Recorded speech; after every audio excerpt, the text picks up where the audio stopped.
Telugu film industry में dialogue delivery king व rebel अभिनेता के रूप में अपनी विशेष पहचान बनाने वाले कृष्णराजू का कल तड़के निधन हो गया। इस घटना से फिल्म इंडस्ट्री गहरे शोक में है। कलाकारों का कहना है कि इंडस्ट्री ने अपना बड़ा भाई खो दिया है। कृष्णराजू ने हैदराबाद के गच्चीबौली स्थित एआईजी अस्पताल में इलाज के दौरान आखिरी सांस ली। कृष्णराजू के निधन पर राजनीतिक नेताओं ने शोक जताया। प्रधानमंत्री मोदी, पूर्व उपराष्ट्रपति वेंकैया नायडू, मुख्यमंत्री केसीआर और तेदेपा प्रमुख चंद्रबाबू ने अपनी गहरी संवेदना व्यक्त की। सीएम केसीआर ने कहा कि उन्होंने अपनी अनूठी अभिनय शैली से रेबल स्टार के रूप में फिल्म देखने वालों का दिल जीता है। उनके निधन को तेलुगु सिल्वर स्क्रीन के लिए बड़ी क्षति बताया जा रहा है। सीएस सोमेश कुमार को आज आधिकारिक समारोह के साथ कृष्णराजू का अंतिम संस्कार करने का निर्देश दिया गया। केंद्रीय मंत्री किशन रेड्डी ने कृष्णराजू के निधन पर दुख जताया है। उन्होंने उनके पार्थिव शरीर को श्रद्धांजलि दी। किशन रेड्डी ने कहा कि कृष्णराजू ऐसे व्यक्ति थे जिनमें सेवा की पूरी भावना थी। उन्होंने सभी को याद दिलाया कि वह हर किसी की मदद करते थे, चाहे उनसे किसी भी क्षेत्र के बारे में पूछा जाए। किशन रेड्डी ने कहा कि फिल्म क्षेत्र, बीजेपी और समाज की सख्त जरूरत है। कृष्णराजू के परिवार के प्रति गहरी संवेदना व्यक्त की। मंत्री केटीआर ने कृष्णराजू के पार्थिव शरीर को श्रद्धांजलि दी। केटीआर ने कृष्णराजू को कभी न हार मानने वाले दुश्मन यानी रेबल स्टार बताया है, जो उनके व्यक्तित्व के अनुरूप है। यह स्मरण किया जाता है कि कृष्णराजू अविवादित, अभिमानी और सौम्य स्वभाव के थे। उन्होंने ईश्वर से उनकी आत्मा को चिर शांति प्रदान करने की प्रार्थना की। सुपरस्टार कृष्णा ने कृष्णराजू के निधन पर गहरा शोक व्यक्त किया। दोनों 50 साल से दोस्त रहे। उन्होंने याद किया कि कृष्णराजू फिल्म तेने मनसुलु के ऑडिशन में आने वालों में शामिल थे। यह पता चला कि जब उन्होंने तेने मनसुलु के साथ नायक के रूप में अपनी फिल्म कैरियर की शुरुआत की, तो कृष्णराजू ने चिल्का गोरिंका से अपने कैरियर की शुरुआत की। चिरंजीवी ने कृष्णराजू की मौत पर दुख जताया। उन्होंने कहा कि यह बहुत दुखद है कि कृष्णराजू नहीं रहे। चिरंजीवी ने कृष्णराजू के पार्थिव शरीर पर श्रद्धांजलि दी। नायक ने याद किया कि फिल्म उद्योग में अपने शुरुआती दिनों से उन्हें बड़े भाई की तरह गर्मजोशी के साथ प्रोत्साहित किया था। चिरंजीवी ने कहा कि मनवूरी पांडवुलु से लेकर आज तक कृष्णराजू के साथ उनका जुड़ाव बहुत ही आध्यात्मिक रहा। सीएम केसीआर ने कहा कि लोगों के बीच बंटवारा पैदा करने वाली बीजेपी की साजिशों को सामूहिक रूप से उखाड़ फेंकने की जरूरत है। जेडीएस पार्टी के नेता एवं कर्नाटका के पूर्व सीएम कुमारस्वामी के साथ बैठक के दौरान उन्होंने केंद्र में बीजेपी सरकार द्वारा अपनाई जा रही राजनीति पर चर्चा की। सीएम केसीआर और कर्नाटक के पूर्व सीएम कुमारस्वामी ने भरोसा जताया है कि वे देश को किसी भी तरह की नफरत से साय के बचाएंगे। उन्होंने कहा कि उन्होंने देश के लोकतांत्रिक संघ की भावना को बनाए रखने के लिए सभी वैकल्पिक राजनीतिक ताकतों को एकजुट होने की आवश्यकता को पहचाना है। दोनों नेताओं ने कहा कि देश भर में लोग बीजेपी के विकल्प का इंतजार कर रहे हैं। भाजपा प्रदेश अध्यक्ष बंडी संजय के प्रजा संग्राम यात्रा का चौथा चरण आज से शुरू होने जा रहा है।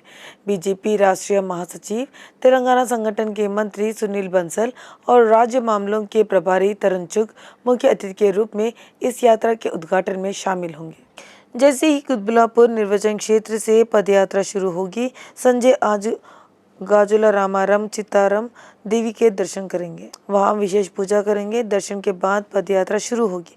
पदयात्रा की शुरुआत रामलीला मैदान से होगी। तेलंगाना विधानसभा का सत्र 5 दिन के ब्रेक के बाद आज फिर से शुरू हो रहा है। दोनों बैठकें सुबह 10 बजे से शुरू होंगी। बैठक की शुरुआत में दिवंगत पूर्व विधायक भीमपाका भूपति राव के निधन पर शोक प्रस्ताव पारित किया जाएगा। उसके बाद केंद्रीय विद्युत अधिनियम पर संक्षिप्त चर्चा होगी। उसके बाद सीएम केसीआर तेलंगाना जीएसटी संशोधन विधायक सभा में पेश करेंगे। इनके साथ ही मंत्री केटीआर नगरपालिका अधिनियम संशोधन विधायक सदन के समक्ष लाएंगे।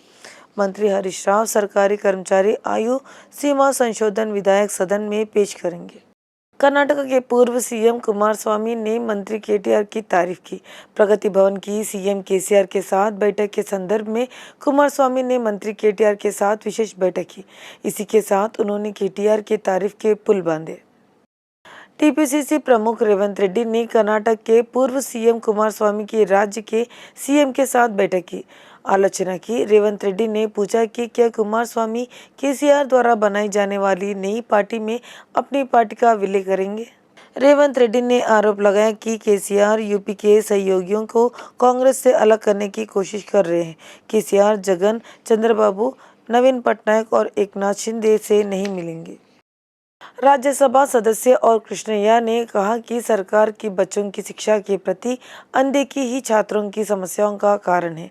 आर कृष्णैया ने स्वच्छ स्कूल कार्यक्रम के अंतर्गत पिछले एक सप्ताह से लेकर समाज कल्याण छात्रावास, जूनियर कॉलेजों और गुरुकुल स्कूलों का निरीक्षण किया।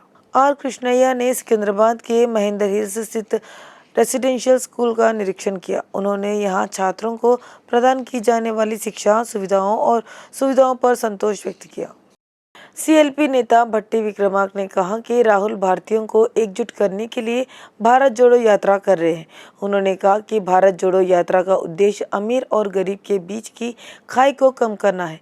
सीएलपी नेता भट्टी, मधु यास्की और वीएच ने भारत जोड़ो यात्रा की सफलता का आह्वान किया। राहुल पदयात्रा के दौरान राज्य के ताज़ा राजनीतिक हालात, पिछले उपचुनाव समेत अन्य मुद्दों पर विस्तार से चर्चा कर रहे हैं।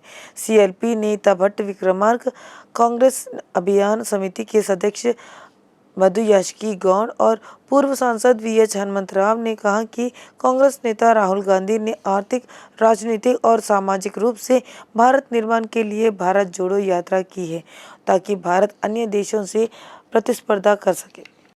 राज्य में हॉस्टल छात्रों की उपेक्षा की जा रही है। इस बीच एक के बाद एक ऐसी ही घटनाएं हो रही है। हाल ही में शहर के उस्मानिया यूनिवर्सिटी में लेडीज हॉस्टल की छात्राओं के लंच में कांच के टुकड़े मिलने से प्रदर्शन किया गया। छात्र अपनी चिंता व्यक्त कर रहे हैं कि एक बार चिकन करी में कॉकरोच निकला था। हॉस्टल का खाना अच्छा नहीं है और पीने का पानी भी सुविधा भी बैठक नहीं है।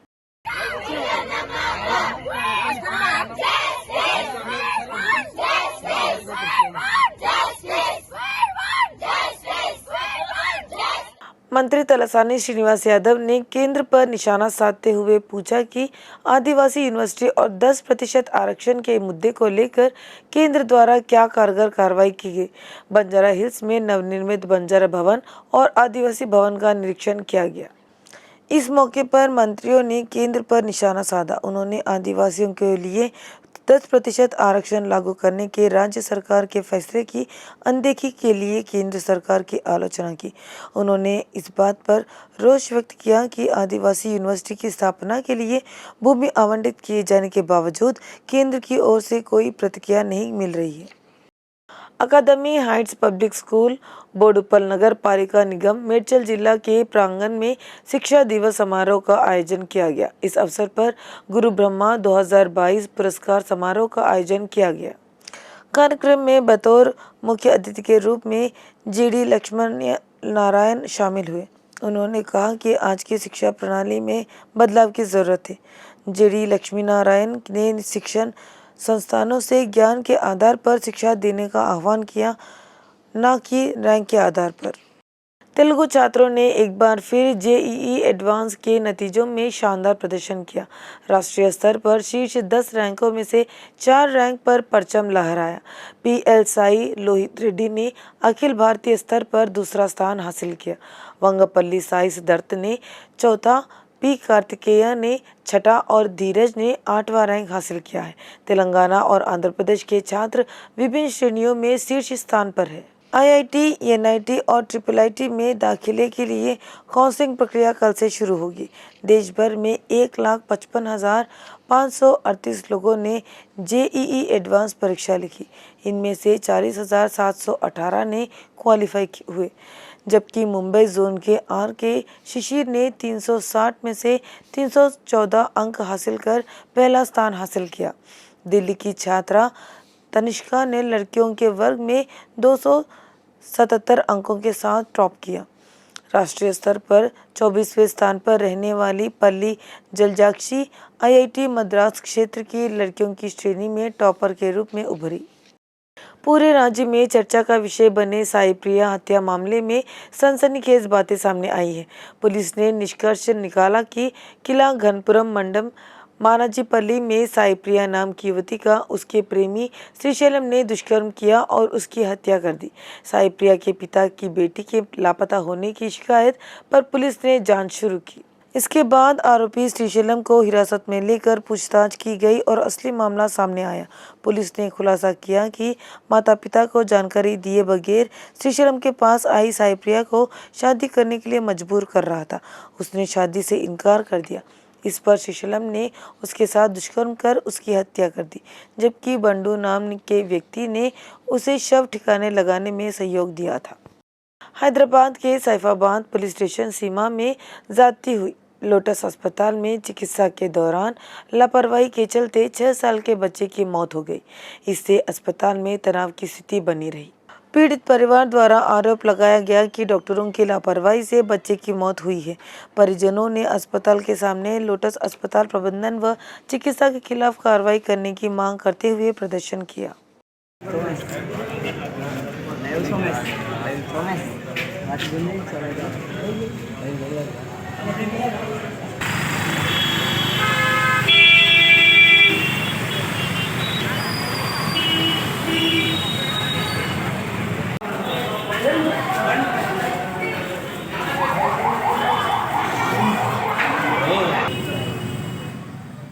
हैदराबाद वासियों को बारिश ने परेशान कर रखा है। पिछले 2 दिनों से लगातार हो रही मूसलाधार बारिश व छिटपुट बारिश से शहर के कई इलाके जलमग्न हुए। मौसम विभाग के मुताबिक राज्य में कई जगहों पर हल्की से मध्यम बारिश की संभावना है। शहर में जारी बारिश के चलते लोगों को परेशानियों का सामना करना पड़ रहा है। तेलंगाना में कोरोना का फैलाव काफ़ी कम हो गया है। पिछले 24 घंटों में 7 तेलुगु मीडियम में थे। 938 कोरोना परीक्षण किए गए और 88 सकारात्मक मामले सामने आए हैं। इनमें से 56 मामले हैदराबाद में दर्ज किए गए थे। रंगारेड्डी जिले में 8 नए मामले सामने आए। 60 और के परिणाम अभी घोषित नहीं किए हैं। वहीं 102 लोग कोरोना से ठीक हो चुके हैं और कोई नई मौत नहीं हुई है। कोरोना पॉजिटिव केस दर्ज किए गए हैं। 8,30,956 लोग स्वस्थ हो चुके हैं।